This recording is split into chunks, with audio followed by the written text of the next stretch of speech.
செங்கோட்டையன் போன்ற organising capacity இருக்கிற நபர்களுக்கு அவருடைய டிமாண்ட் அதிகரித்து கொண்டே தான் இருக்கும் என்று நான் கருதுகிறேன்.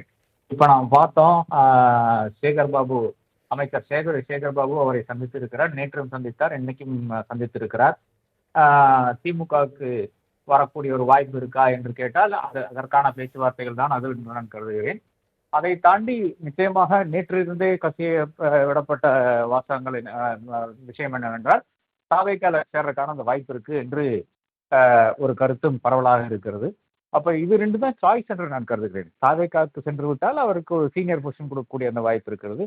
திமுகவில் எந்த அளவுக்கு அந்த மாதிரியான ஒரு இடம் இருக்கிறது என்று நாம் பொறுத்து தான் பார்க்க வேண்டும். ஏனென்றால் மேற்கு மண்டலத்தில் பார்த்தீங்கன்னா இப்போ செல்வகணபதி இருக்கிறார். அதை தாண்டி செந்தில் பாலாஜி தான் மேற்கு மண்டலத்தில் பொறுப்பாளராக இருக்கிறார். அப்போ இவர்களெல்லாம் தாண்டி அப்கோர்ஸ் திமுக தலைவர்களும், அதாவது திமுகவில் முன்னாடி இருந்து இருக்கின்ற நபர்களும் இருக்கிறார்கள். இதை தாண்டி ஒரு இடம் வருமா என்ற அந்த ஒரு டவுட் நிச்சயமாக செங்கோட்டையனுக்கு இருக்கத்தான் செய்யும். தாவேக்காவை பொறுத்தவரை தாவேக்கால மரியாதையாக நடத்துகிறார்களா என்ற அந்த ஒரு கேள்வி இருக்கிறது. திமுக மரியாதைக்கு குறைவு இருக்காது, பட் நிச்சயமாக இடம் இருக்கா என்ற அந்த கேள்விதான் திமுகவை பொறுத்தவரை இருக்கிறது.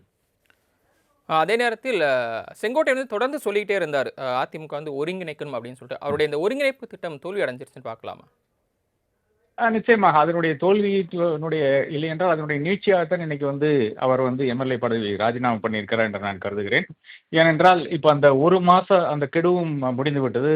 ஓபிஎஸ் விதித்த கெடுவும் முடிந்து விட்டது.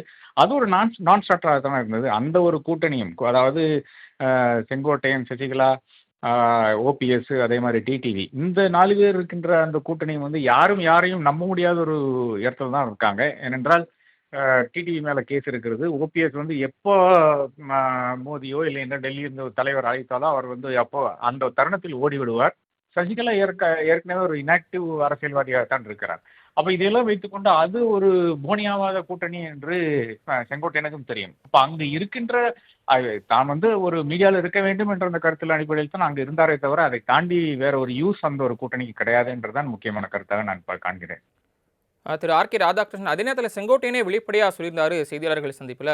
பாஜக நேரத்தில் சொல்லி தான் நான் வந்து அவங்க இந்த ஒருங்கிணைப்பு திட்டத்தை முன்னெடுக்க சொன்னாங்க, அவங்க சொல்லி தான் நான் வந்து முன்னெடுக்க போனேன் அப்படின்றப்போ, இப்போ அந்த திட்டம் தோல்வி அடைஞ்சிச்சு அப்படின்னா பிஜேபியை இவர் செங்கோட்டையனை கைவிட்டுருச்சு அப்படின்னு சொல்லி பார்க்கலாமா? இவர் வெளியே வந்துட்டார் இல்லையா? அப்படித்தான் பார்க்க வேண்டும். ஏனென்றால் இது வந்து நடுவில் இந்த பீகார் தேர்தல் வந்துருச்சு இல்லையா? அந்த பீகார் தேர்தல் வந்ததுனால ஒரு அமித்ஷாவுக்கோ ஒரு மோடிக்கோ வந்து நிச்சயமாக தமிழகத்தை நோக்கி இங்க இருக்கின்ற பிரச்சனையை வந்து கையாளக்கூடிய அந்த ஒரு பேண்ட்விட்த் இல்லாமல் போயிட்டு என்றதான் உண்மை நிலை. என்றால் பாஜகவும் இன்னைக்கு 2% பார்ட்டி தான். அதாவது மோடி, அமித்ஷாவை தாண்டி யாரும் ஒரு முடிவும் எடுக்க முடியாது. அது மாநிலங்களானாலும் சரி, மாவட்டங்களானாலும் சரி என்ற அளவில் தான் இன்னைக்கு பாஜக பயணித்துக் கொண்டிருக்கிறது. அப்ப 730 மாவட்டங்கள் இருக்கின்ற, ஏறத்தாழ 30 மாநிலங்கள் இருக்கின்ற ஒரு இடத்துக்கு இது வந்து சரி வராது என்பதுக்கு ஒரு எடுத்துக்காட்டாகத்தான் தமிழகத்தில் நடந்த விஷயம் வந்து நமக்கு பாஜகவை பற்றினா அந்த புரிதல் நமக்கு உணர்த்துகிறது என்று நான் கருதுகிறேன். அதை தாண்டி நிச்சயமாக இது இவ்வளவு ஒரு காலதாமதம் ஆய்ந்து கொண்டிருக்கிறது. டெல்லியிலிருந்து ஒரு பேச்சும் கிடையாது, இல்லை என்றால் அழைப்பு கிடையாது. அந்த ஒரு தருணத்தில் வந்து இன்னும் காத்துக்கொண்டு இருக்கின்ற இடத்தில் வந்து ஒரு செங்கோட்டையனோ இந்த மாதிரியான இண்டிவிஜுவல்ஸ் கிடையாது, கட்சிகள் இருக்கிறது. பாஜகவுக்கு தான் நீங்க அதிகாரத்தில் வர வேண்டும் என்ற அந்த ஆசை இருக்கிறது. அதே மாதிரி அதிமுகவுக்கு தான் இருக்கிறது. அப்ப அவர்கள் தான் புது புது நபர்களை வந்து இந்த கூட்டணிக்குள்ளாக கொண்டு வர வேண்டும். அப்ப அப்படி இருக்கிற நிலையில் வந்து ஒரு செங்கோட்டையன் காத்திருக்க வேண்டிய ஒரு கட்டாயம் இல்லை என்ற அந்த அடிப்படையில் கூட இந்த நடவடிக்கை வந்து அவர் செய்திருக்கலாம்.